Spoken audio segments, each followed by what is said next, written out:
Welcome to Rise Up and Fix It, podcast dedicated to empowering women. A podcast that empowers women and the marginalized community by helping them tap into their creativity. I'm the writer of the book, The Secrets of Becoming a Boss Bitch with a Heart of Gold. I'm a photographer, filmmaker, and producer. People know me as Ms. Monday. My co-host is Inna. She's an actress whose work you might know from films such as Dawn of the Dead and Transformers. She's also the founder and the creative director of Jewel Branding Studios. We have combined our talents and ideas to share tips and techniques on how our listeners can change life for good. Welcome to our podcast. In last week's episode, we discussed navigating setbacks. In today's episode, we're going to talk about the hero's journey. Episode 5. Hi, Inna. Hi, Ingrid. Here we are again. Exciting. I love being in studio with you. Same here. Ditto, girl. Girl, we're making things happen. This is such a fun journey. We're on episode 5. Wow. Yeah. That's exciting. Making our way through all these different topics that we're really excited to share. Totally. Like, it feels so good in my soul. I feel like every time I meet with you, I'm like, yay, we're talking about something great and it's being broadcasted around the world. Like, amazing. How does that feel? Doesn't that feel amazing? It feels really great. Yeah.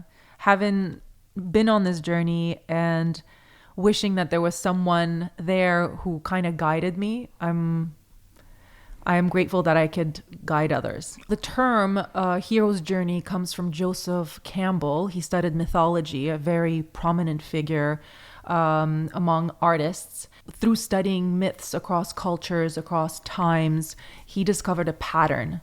These cultures were far apart from one another. There was no way they were able to communicate, and yet a common thread emerged in the way they told their stories about their heroes.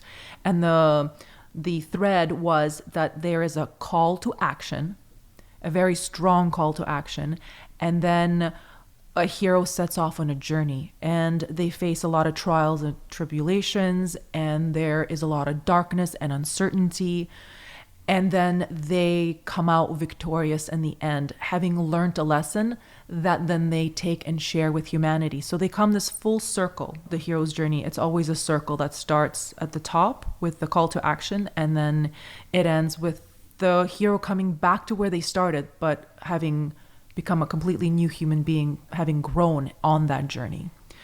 When we defined creativity in the first episode, we talk about venturing into darkness, into the unknown, and how the creative process has to involve the unknown. Trusting in the journey. Trusting in the journey, but also, this is what Joseph Campbell talks about, heeding the call. A lot of us are too afraid to heed the call because you're, again, stepping into the unknown. You don't know what the outcome is going to be, but something's pulling on you and saying, go forth and leave the old world behind, the world that you know, the comfortable, and step into the unknown. And you're going to be faced with interior darkness and insecurity and drama. But yeah, it's a journey and you learn from it. And then you come out on the other end. But if you don't heed the call, he warns, is when you live a very miserable and unfulfilled life. For sure. Now, listeners, think about where you are right now in your life. Is this the path that you saw yourself in? Is it your bliss? Are you living in bliss? And if you're not living in bliss, then face those fears. It will help you tap into your true self. And that true self can only be discovered if you go on that journey. I mean, I guess it's all the same thing, following your bliss. If you know what your bliss is, then you know what your true self is. It is a journey towards your happiest life. Mm-hmm. And that means facing the limitations that were put on you by society, by family, expectations that were put there. Mm-hmm. You have to see them for what they are and really question, are those expectations something I want to live up to? Or is there something bigger waiting for me? Is there something bigger for me to pursue? Totally. And then also the call to action, this whole idea of the hero's journey and moving forward and taking the adventure. Sometimes it's very open and very clear at like what journey you need to take, and you just don't do it. Like the problem is a lot of people get comfortable. Yep. And I can say that I feel comfortable right now. And there's some days where I'm like, oh, lazy. And I'm like, God, I can't be. You got to get up. Got to keep going. I have bigger dreams. Keep going after those. You have to get uncomfortable. You have to set off on the journey. You have to work on yourself. That's right. If you're comfortable, you don't want change, then fine. Then stay where you are. But if you are desiring a different life to make a difference, you have to get uncomfortable. Absolutely. There's a book that has the transcripts, interviews between Bill Moyer and Joseph Campbell. And this quote just jumped out at me. And I think it's pertinent to what we're talking about. One thing that comes out in myths is that at the bottom of the abyss comes the voice of salvation. Totally. The black moment is the moment where the real message of transformation is going to come. At the darkest moment comes the light. Mm-hmm. For me right now, I'm living through my darkest moments because I've launched so many ideas, so many creative things that are all manifesting at this time in my life. And it is a very exciting time filled with like, the only way I can describe it, like electricity, this supercharged, excited, nervous electricity. And there's so many projects that are coming to a head that I've been working on for so long and so hard. And the things are all falling into place. I'm still living from a place of unknown, but I am incredibly excited about all my projects. And I'm very excited to be working with you and being living proof that you can manifest all your dreams and desires as long as you believe in yourself and you don't give up and you operate from a point of, I've already achieved it. I'm already living the life that I want to live. Totally. I guess the first time I can truly say that I heeded a call was when I moved out of my parents' basement at the age of 18 and decided to pursue a career in modeling. While my friends ventured into university and some of them went to college, I moved overseas on my own. I think I was 18, maybe 19. I can't remember now. But I chose a completely different path than my friends. And before I set off on this journey, I was broke. I had maybe $100 in my bank account. And I knew that that wasn't going to be enough. And my parents weren't going to financially support me here. It was my decision. If I wanted to do this, I had to do this on my own. Mm-hmm. So I remember thinking like, gosh, I really want to go on this journey, but I need to make some money. And I remember saying, I was thinking, okay, how much money do I need? For some reason, I thought, okay, I need at least $3,000. $3,000 would be a good amount of money.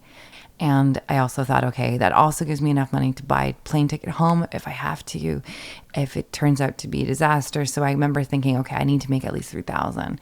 And lo and behold, a new job, like out of nowhere, materialized, offering me precisely $3,000. And I remember when this happened, I was like, ooh, whoa, this is like a sign saying you got to go on this adventure. So I was just beside myself. So I was like, I need to go on this journey. Mm-hmm. But here's the most astonishing part. My parents actually approached me with concerns about my duration of about the duration of my modeling career. Even though they were supportive of my choices, they genuinely wanted to know how long I intended to pursue modeling. Mm-hmm. In a lighthearted manner, I jokingly replied to my mom and dad saying, the day that I shoot or a model in a Benetton campaign, Benetton was a big fashion brand in the 90s, early 2000s. Yes. I said the day I participate in a Benetton campaign would be the day I considered my modeling journey to be over. Now, kid you not, 5 years later, I found myself in Italy shooting a Benetton fashion campaign. Yeah, girl. Now, this is truly remarkable because you got to think, like, sometimes the things we say jokingly, they may come true. This time, this I took as a sign that it was my time to come home. Yes. And so when I moved back home, I was a completely different person. I was able to start my own production company with so much confidence. And I was able to save up enough money to buy my very own loft. And I was ready to pursue now my own personal dreams, which were being behind the lens as a photographer, producer, director. Yeah. So my dream has always been to be an actress, to be on set, to act. And I got to a point where I was auditioning and it really hit home how much I disliked the way things were going and the way my career was going and how I was going about getting work. Like, it just wasn't working. I had to pivot. And my lifestyle involved getting scripts, getting auditions, putting them on tape, sending them in. It was like Groundhog Day: audition, self-tape, send, audition, self-tape, send. And I learned a lot from every audition that I got. I got to develop so many different characters. But at one point, I got to a point where I thought to myself, this is like hitting your head against the wall over and over again and expecting different results.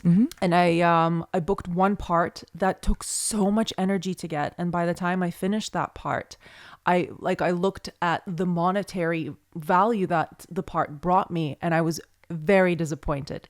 So I thought to myself, I have to rethink how I approach this. And at that time, I had an opportunity to go to construction school, and my intuition told me, go for it. Go study this new skill. It might come in handy with repairs or whatever.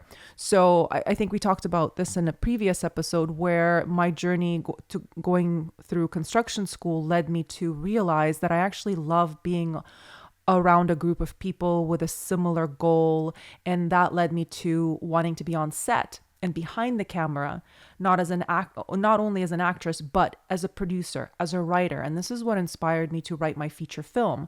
I took my experience of being in a horror project in one of the top horror films of all time.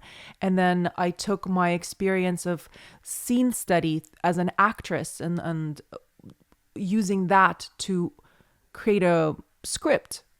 So my experience as an actress, bringing that towards my writing, and then part of the story, part of the script has to do with fashion, the fashion industry, and which I'm very passionate about, the art of style and fashion.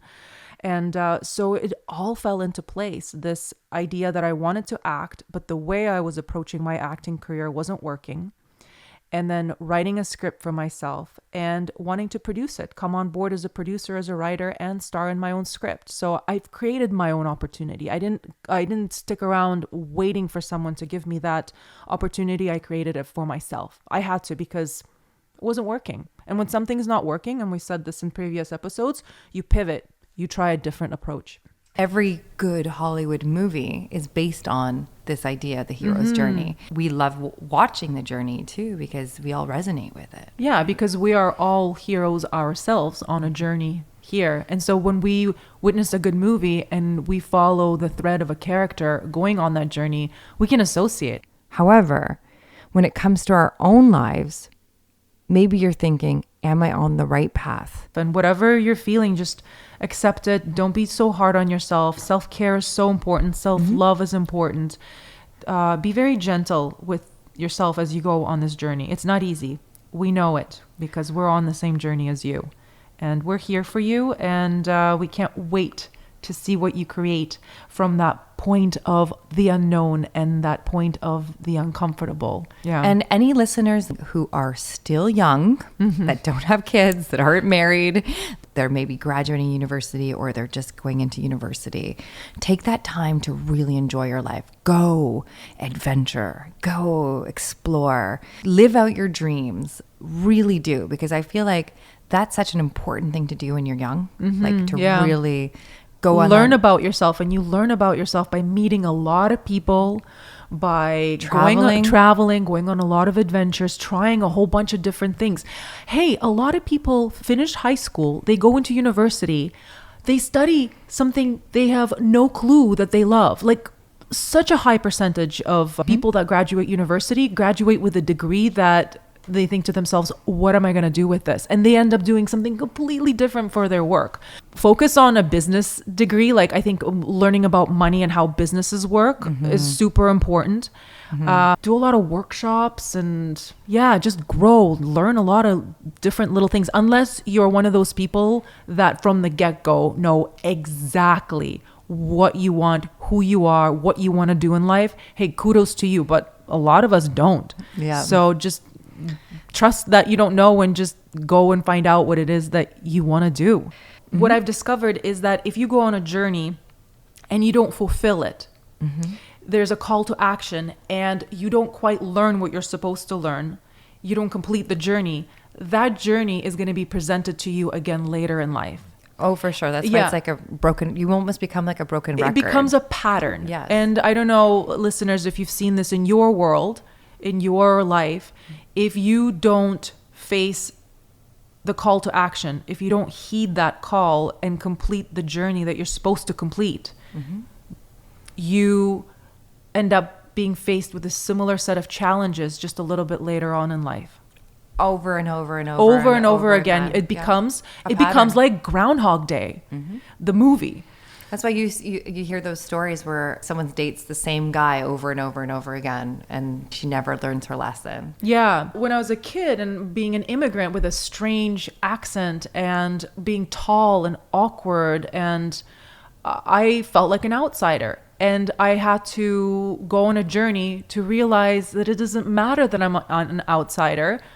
I am at home with myself. And as soon as I embraced that, it was so empowering because it's not out there. The answers are not out there. It's you going through your journey inside, dealing with your demons and with your thoughts and your old patterns and going, I'm okay. Yeah. I am not an outsider to myself. And then as soon as you bring that perspective into your world, the outside world meets you. It reflects what's inside. It's like a mirror. Yeah, but I also feel like you are a product of your environment. So if that's the case, what environment are you creating? Who are your friends? Think about those things. And I wish you guys the best of luck with your endeavors. Thanks for allowing us to share the journey that we've been on. Yeah, and definitely check out next week's episode. We are really excited because we're going to be talking about the birth of an idea. Very exciting. Yes. Yeah. Where do ideas come from? Where do your ideas come from? Yeah. What is knocking on your door and saying, follow me? Exactly. What idea is inching your way into your life and asking you to go for it, to explore it? And birth it. Birth it, yes. Exactly. Thanks so much for listening. Thanks for tuning in. Yeah, we appreciate your support. And check out our website for the list of books and quotes that we mention in the podcast. Yes, so stay tuned. Until next time. Bye. Bye.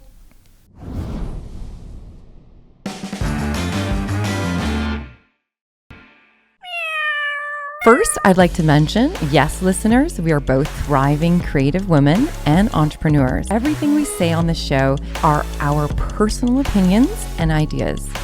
We are experts in our own experiences. Yes, if we say something that sparks questions here, or if you want us to expand on anything we discuss here, feel free to reach out or comment in the section below or direct message us depending on what platform you are on, and we will try to answer when we can. Welcome to Rise Up and Fix It, a podcast dedicated to empowering women.